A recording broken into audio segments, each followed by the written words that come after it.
кард, аммо як чиро тағйир дода натавонистем. аз сабабе ки дар мо синамо пеш нарафтааст, дар мо як биниши баъдан нафаро кӯтоҳ ҳаст.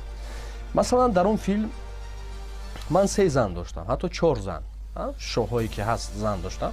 масалан занҳо паҳлӯи ман буд, занҳо масалан дар ман мерасиданд, ё ки ҷош меомад дар баъзан саҳнаҳо ки ҳангоми хурсандӣ занро китфашро мегирифтӣ.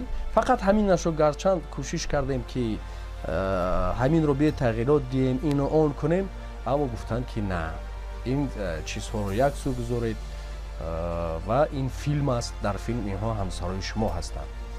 инро натавонистем тағйир диҳем. أما تخافون الله سبحانه وتعالى في محارمكم أما تغارون على محارمكم يا عباد الله تطمعون بالدراهم وترخصون الأعراض لا حول ولا قوة إلا بالله العلي العظيم.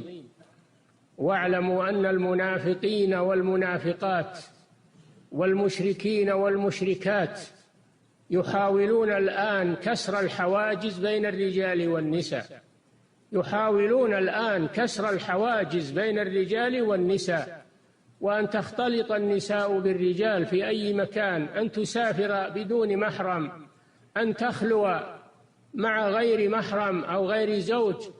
يحاولون أن لا يبقى حاجز بين الرجال والنساء من أجل أن تشيع الفاحشة في الذين آمنوا، لأنه لا تهمهم الأعراض، وإنما يهمهم أن يكونوا مثل الكفار، أن يكونوا مثل نساء الكفار، تكون نساء المسلمين مثل نساء الكفار.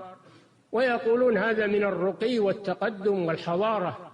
أنتم متخلفون إذا حجبتم النساء وتحفظتم على محارمكم تكونون متأخرين. إلى أين التقدم؟ إلى جهنم.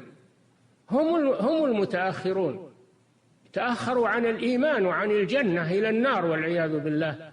فاتقوا الله عباد الله، ولا يغرنكم هؤلاء المنافقون والمنافقات والناعقون بأصوات الكفار الذين يريدون أن تزول الفوارق بين الرجال والنساء من أجل أن تشيع الفاحشة بينهم، لأنهم لا يغارون على الأعراض ولا يغارون على النسل ولا يغارون على شيء.